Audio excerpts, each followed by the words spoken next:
Assalamualaikum warahmatullahi wabarakatuh. Perkenalkan, nama saya Nisa Raihana Tazkia dengan NIM 22070027 dari Prodi PG PAUD IKIP Siliwangi.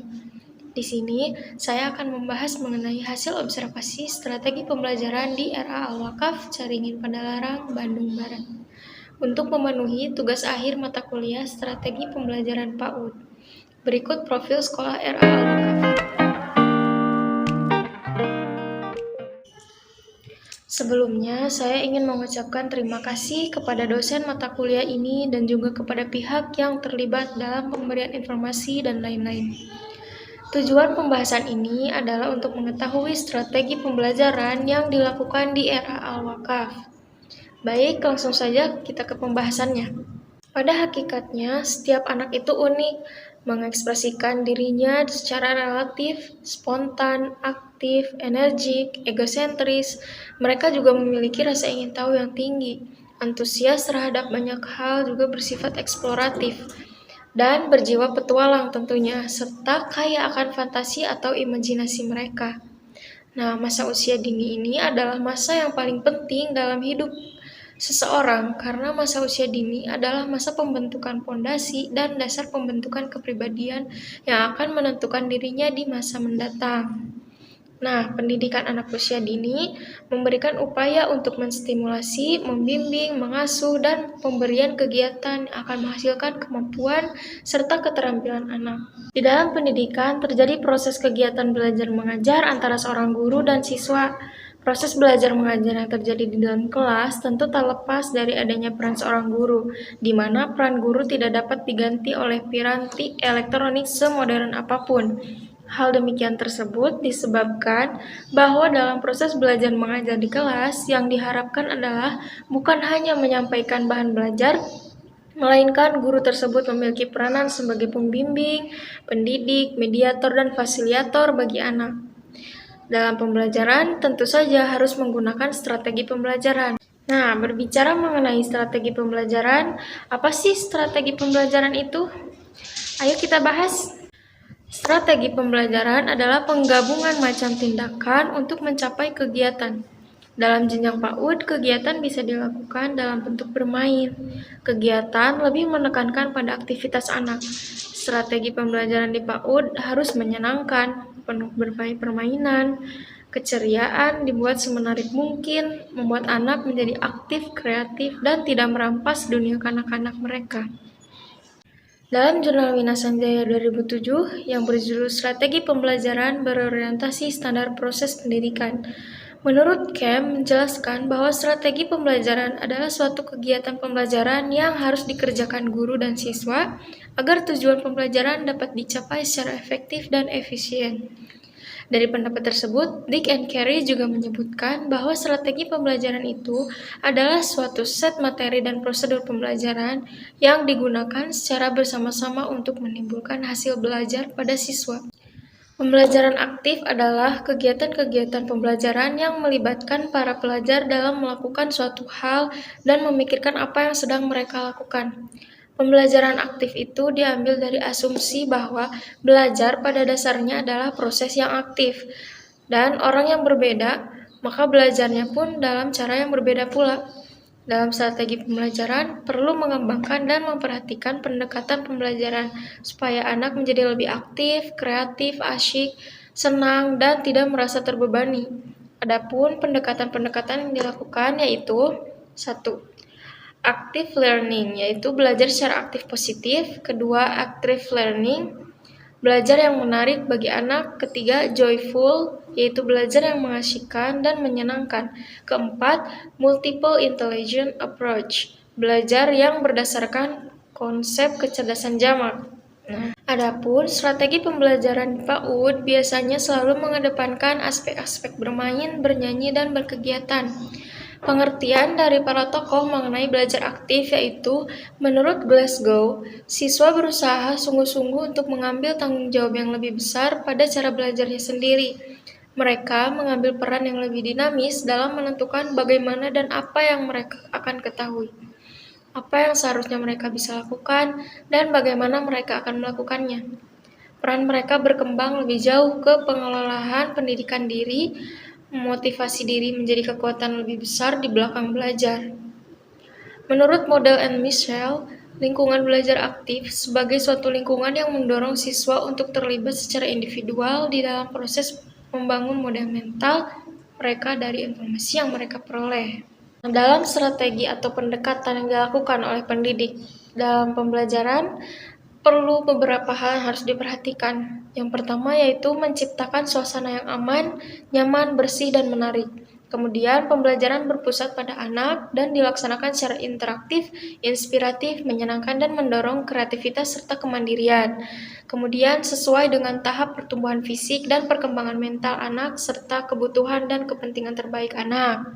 Nah, lalu pendidik harus memperhatikan perbedaan bakat, minat, dan kemampuan masing-masing anak, mengingat setiap anak itu memiliki potensi dan minat yang berbeda-beda.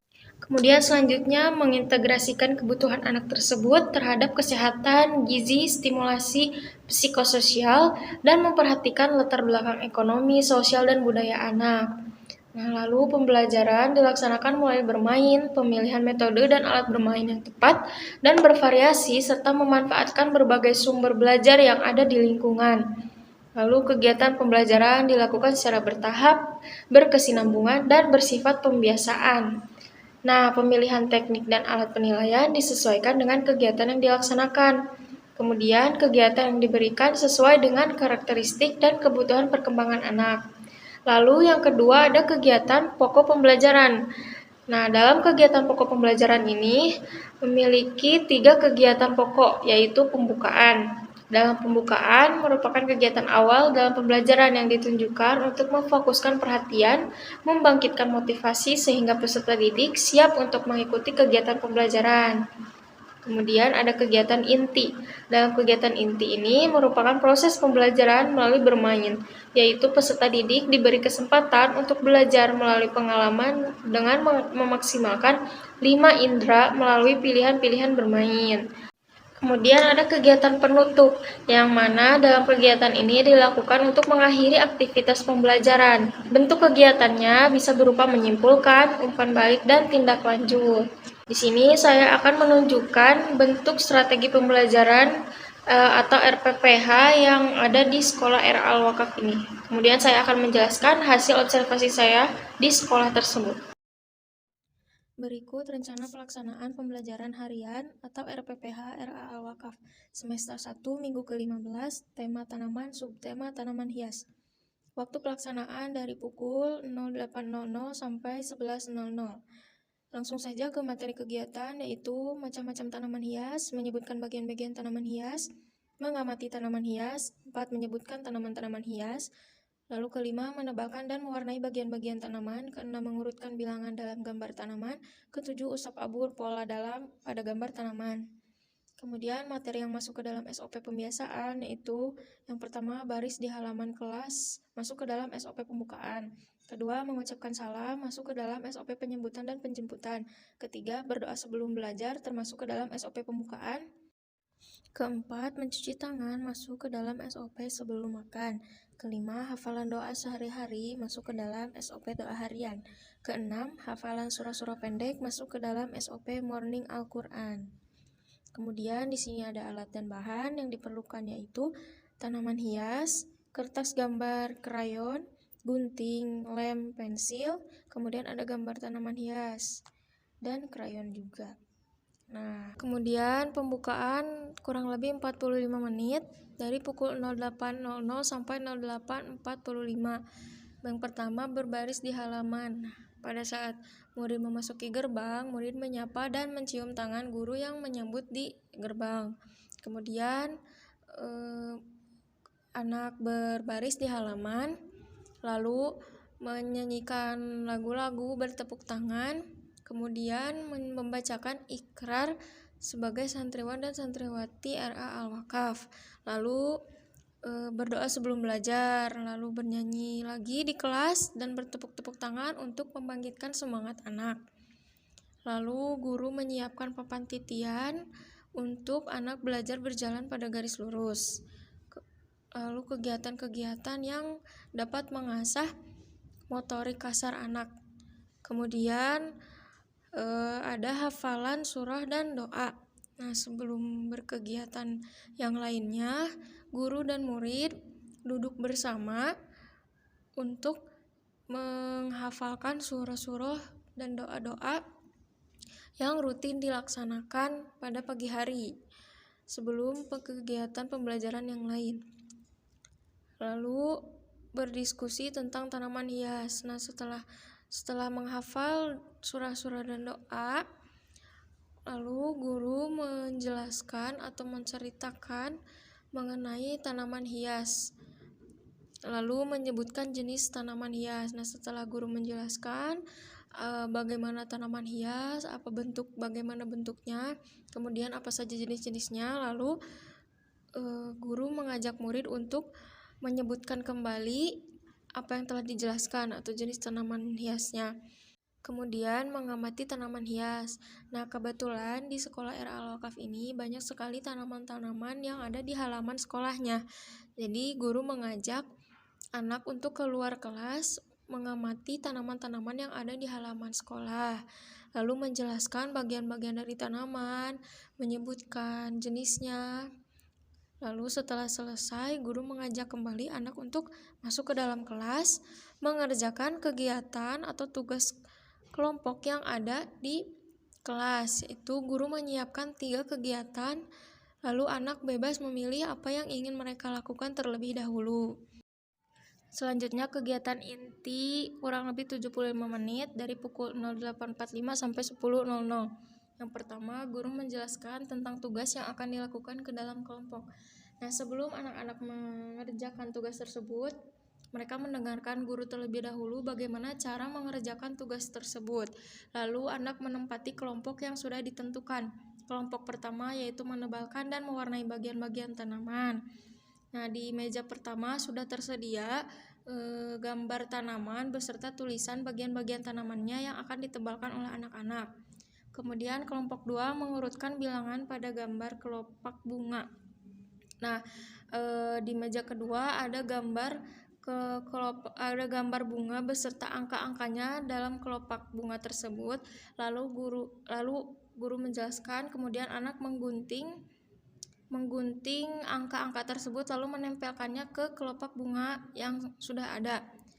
Lalu kelompok ketiga usap abur pola dalam pada gambar tanaman hias. Nah, di meja ketiga sudah ada gambar tanaman, kemudian anak mewarnai pinggirannya dengan krayon, lalu usap abur pola dalam atau usap abur ke arah dalam pada gambar tanaman sehingga tanaman menjadi berwarna. Kemudian ada kegiatan pengaman. Yang pertama ada bermain balok. Nah, ketika anak sudah selesai atau ingin melanjutkan kegiatan yang lain sambil menunggu, ada kegiatan pengaman yaitu bermain balok. Nah, di kelas tersedia balok di tempat yang sudah disediakan oleh guru. Kemudian bermain bilangan dengan tutup botol. Nah, dalam satu kertas ada misalkan gambar balon yang ada angkanya seperti 5. Nah, anak bisa memasuki tutup botol tersebut ke dalam gambar balon tersebut sebanyak 5 angka atau jumlah yang ada di balon tersebut. Kemudian menyusun puzzle. Ada anak yang menyusun puzzle seperti puzzle gambar hewan, ikan, jerapah, dan lain-lain. Kemudian ada yang menjahit. Nah, menjahit di sini bukan menjahit kain, tapi gambar hewan, misalkan seperti gambar pada jerapah. Lalu di pinggir-pinggirnya terdapat lubang-lubang kecil, kemudian anak menjahitnya dengan tali dimasukkan seperti pola jahit. Nah, kemudian selanjutnya istirahat kurang lebih 30 menit dari pukul 10.00 sampai 10.30. Yang pertama, cuci tangan. Anak mengantri untuk mencuci tangan terlebih dahulu, kemudian menyiapkan makanannya, lalu berdoa sebelum makan bersama-sama. Nah, makanan yang dimakan yaitu makanan-makanan yang mengandung gizi seimbang. Kemudian setelah selesai makanan lalu berdoa. Sesudah makan, kemudian anak boleh bermain bebas di halaman sekolah. Kemudian penutupan kurang lebih 30 menit dari pukul 10.30 sampai 11.00. Nah, setelah istirahat atau bermain bebas di halaman sekolah, anak-anak masuk kembali ke dalam kelas, kemudian mempresentasikan hasil karya yang telah dilakukan tadi di kegiatan inti. Lalu berdiskusi tentang kegiatan hari ini. Nah, seperti guru mengulang kembali apa yang dijelaskan dengan menanyakan kembali kepada anak apa saja misalkan tanaman hias itu jenis-jenisnya gitu atau bagian-bagian dari tanaman.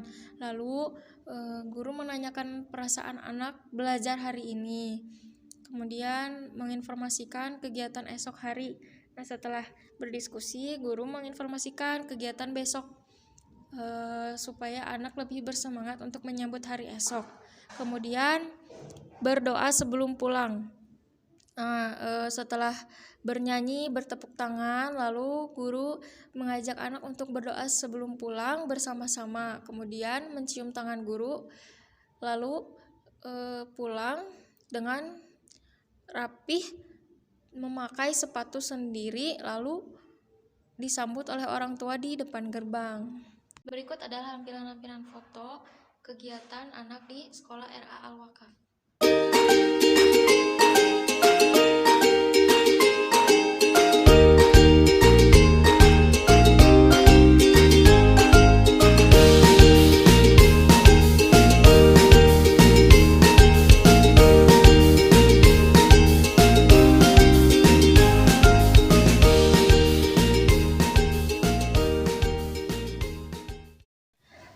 Kesimpulan dari pembahasan tadi yang saya sampaikan, bahwasanya setiap anak memiliki potensi dan kemampuan yang berbeda-beda. Maka dari itu, guru sebagai pendidik dan fasilitator bagi anak harus bisa menstimulasi anak dengan tepat agar anak dapat mengembangkan potensi yang ada dalam dirinya. Nah, diperlukannya strategi pembelajaran dalam kegiatan belajar mengajar guru bagi anak. Maka dari itu, strategi pembelajaran sangatlah dibutuhkan dalam dunia pendidikan. Strategi pembelajaran di RA Al-Wakaf pun menurut saya sudah sangat efektif dalam mengembangkan kemampuan anak. Pembahasan yang tadi saya jelaskan adalah RPPH di RA Al-Wakaf pada hari saya observasi. Menurut pendapat dari guru-gurunya, masih banyak kegiatan-kegiatan menarik di hari-hari lainnya yang ada di sekolah RA Al-Wakaf tersebut. Mungkin sekian yang dapat saya sampaikan, kurang lebihnya mohon dimaafkan. Saya pun masih belajar. Wassalamualaikum warahmatullahi wabarakatuh.